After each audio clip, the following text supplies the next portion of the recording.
So the Eagles fall to 1-3 after losing to the Kansas City Chiefs. Now look, I'm not happy that we lost. I'm not happy how the defense played. But I gotta tell you, I think there's a lot of stuff to build on. 18th pick in the NFL draft. Hey, make us lunch. We're hungry.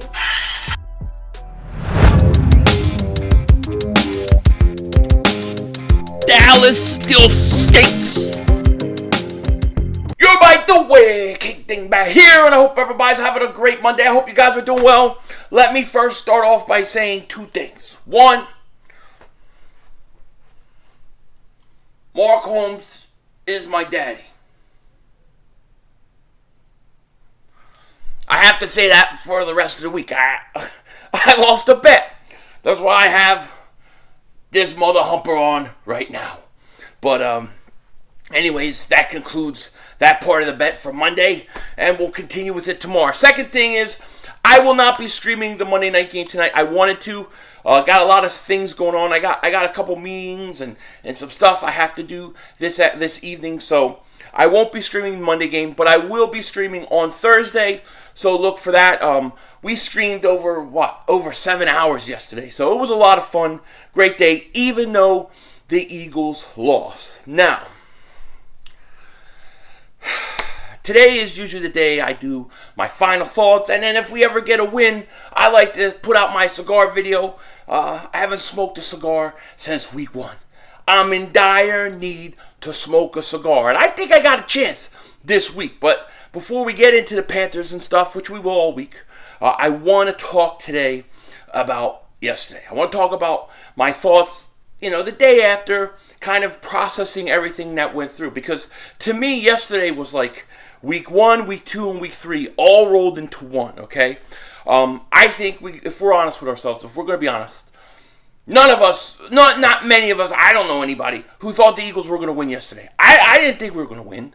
I know a lot of people didn't think we were going to win. What I wanted was a good game. I wanted the Eagles to have a chance in the fourth quarter. They almost got that chance.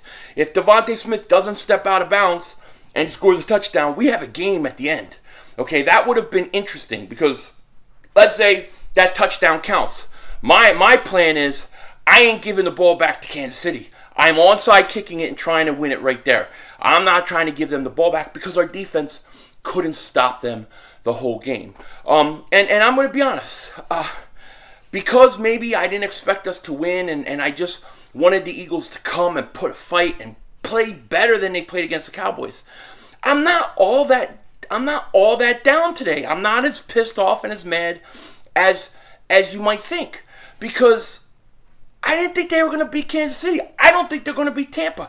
I think they got a chance to beat Carolina, so maybe I'll be more disappointment or have more disappointment if we lose that game. But I really didn't think they were going to beat Kansas City. And I hope that doesn't come off like loser mentality because it's not that. I think this team is young in a lot of areas. And I think a lot of these young guys are trying to learn how to win, okay? I'm going to tell you what I liked in this game, what I didn't like in this game, what mother humping pissed me off in this game. First, let's start with what I liked, okay? I thought Jalen Hurts played great. I thought he played great. He wasn't perfect. He missed the throw to Ertz in the end zone. He underthrew some balls. He made some bad passes. Got away with a big fumble at the end of the half that was recovered by Herbig. He also had an interception that was dropped. He wasn't perfect. But my God, I thought he played really good. I thought he moved the ball consistently all day on Kansas City Chiefs defense. And you might say that their defense isn't that good. Well, then he did what he needed to do. If he didn't move the ball against Kansas City, I would be really worried about this offense. I also thought, for the most part, on offense, they called a better game. I thought they called a better game. The Eagles view those short, quick passes as almost as effective as almost a run game.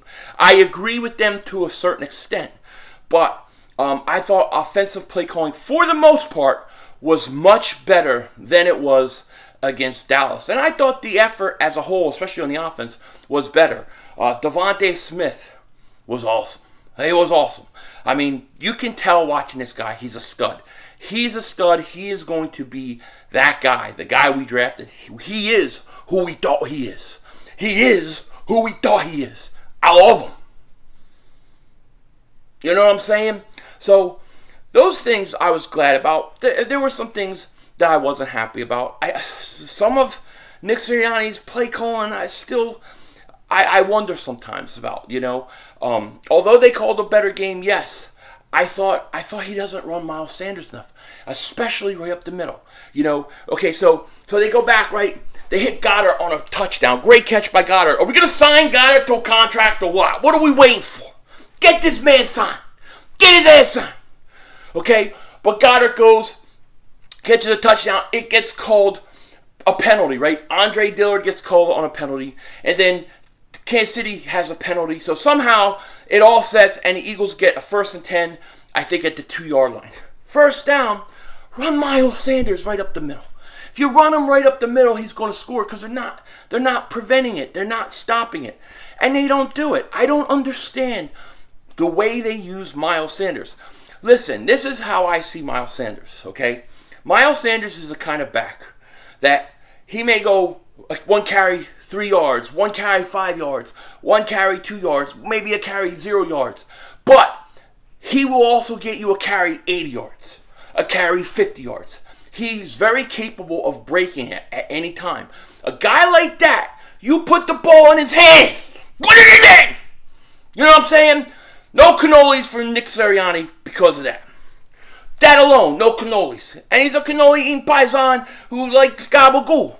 And the one thing I did like about Nick Sirianni is he yelled at the refs when he didn't like that bullcrap call that they called on the Umbrella Man. Right? Umbrella Man. Drafted in the 2nd round to take touchdowns off the board. That's what we got. You know what I mean? We got to sign Goddard. I'm sorry. Goddard has to be signed to it. Glass-jaw Goddard. That's what I call him. Glass-jaw Goddard. He's good. Just keep that damn helmet on because you hit him there, going right out. But I love Goddard. You got to sign him to a contract extension in all seriousness.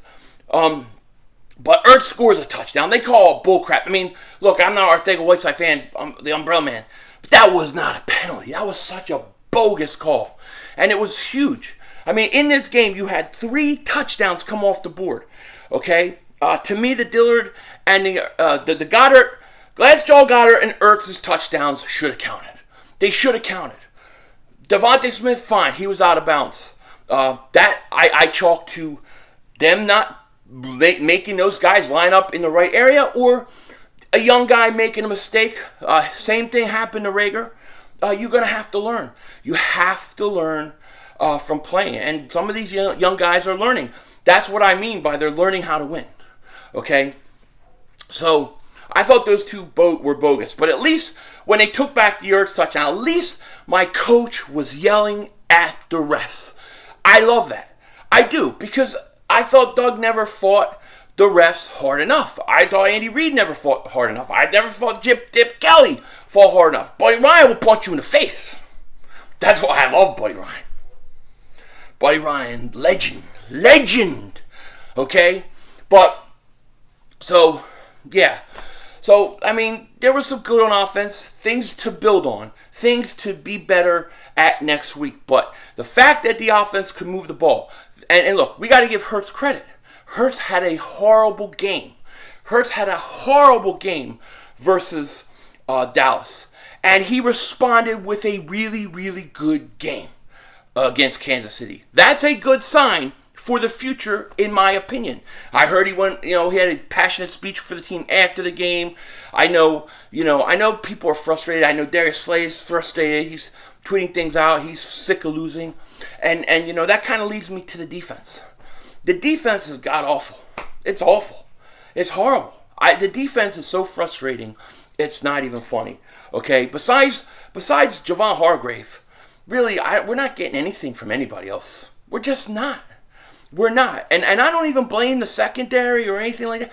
There's no pass rush on Mahomes. There's not just no pass rush, but none of your defensive ends are doing anything. The one time Josh Sweat really did, he was offsides. He was off sides. Early in the second half, we got penetration up the middle on one series. I think Hargrave got penetration and Josh Sweat came on a stunt and he got some penetration and we got a 3-and-out. We 3-and-out or whatever.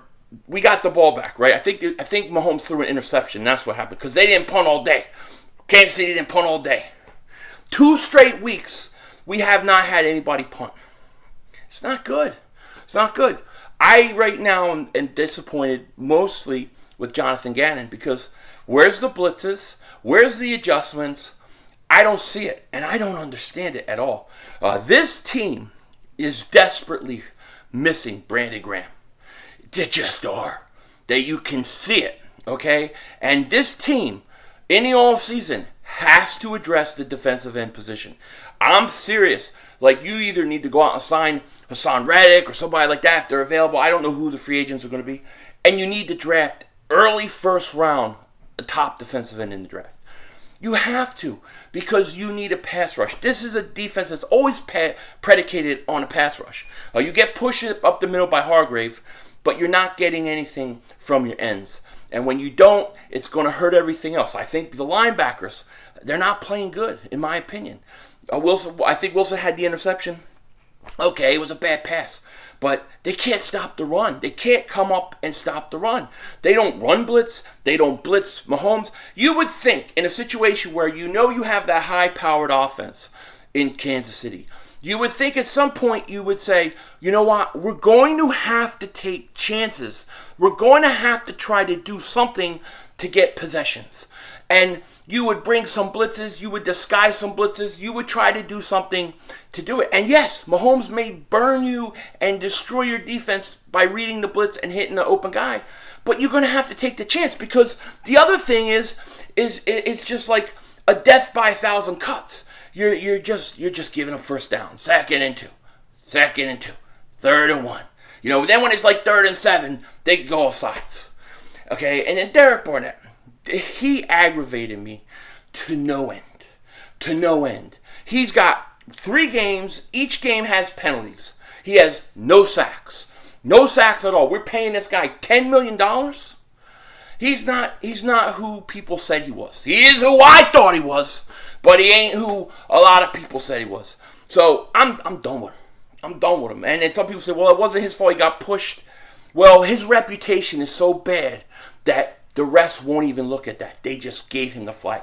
All I know is he's got more penalties than he does sacks. How many sacks does Derek Barnett have this year?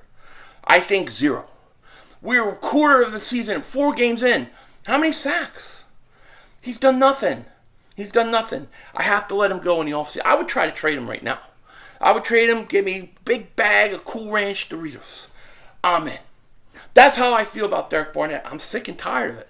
I'm just sick and tired of it. I need something more. That's my feelings with it. So when you look at this game, to sum everything up, there were good things. Jalen Hurts, great. DeVonta Smith, great. I thought the play calling was much better. They could move the ball up and down the field. That's good. Bad things I don't like. Don't run Miles Sanders enough. You're still not using him right. Second, defense is horrendous. Jonathan Gannon, very disappointed. I feel like it's Jim Schwartz 2.0. And I'm just done with is Derek Barnett. Just done. I'm done with him. I'm done with the Umbrella Man. Think about it. He's a first-round pick. J.J. Arcega-Whiteside is a second-round pick. They both give you nothing. How many catches does Arcega-Whiteside have this year? Nothing. Okay, he's a great blocker. Okay, you don't draft a wide receiver in the second round to be a blocker. So those are the things, and those are kind of my thoughts on this game. But I do think there are things to build on. I do think this team can still even play better. I want to see what adjustments they're going to make this week. It's good that Nick Sirianni at least showed us some adjustments, and they did some things on offense I liked. They still can do more. Defense got a lot of work to do, but they're going to Carolina, and I think they can win this game. As for the rest of the week and the rest of the division, Dallas looks really good. That's going to be a problem. Hopefully, they'll stumble and be the Dallas Cowboys that we know and love and choke. That's what we need, okay? Giants won. They had a big game win versus New Orleans. I'm shocked that they won it, But hey, they won it. Let's see if they can go into Dallas and win. I'm actually going to root for Giants next week over Dallas because it helps the division. Washington wins too. I still don't think those teams are very good. And then as far as the draft pick watch, Colts beat Miami Dolphins. Great news for us. You want to keep Carson Wentz relevant, so we need Indianapolis to win some games, and we want Miami to lose every game. And next week, Miami plays the Bucs. I think the Colts are playing the Ravens, so they could very well lose that game as well. But those are kind of my thoughts on it. Today was a busy day, so I'm sorry I don't have more out, so I can't do the Monday night game. Tomorrow is a bit of a busy day for me too, so you may see only one video, but then we're going to be firing it up. Come Wednesday, Thursday, we're going to stream. Sunday, streaming all day, and it's going to be a big party, all that stuff, bunch of double moonwalks. Love ya. With that said, take care. Talk to you later, and of course, don't be a dingbat.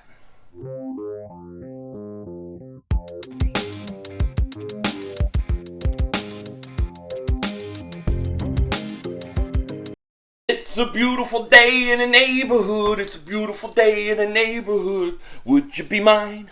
Won't you be my neighbor? Dingbat, please. Dingbat, please. Please take off this stinky shirt.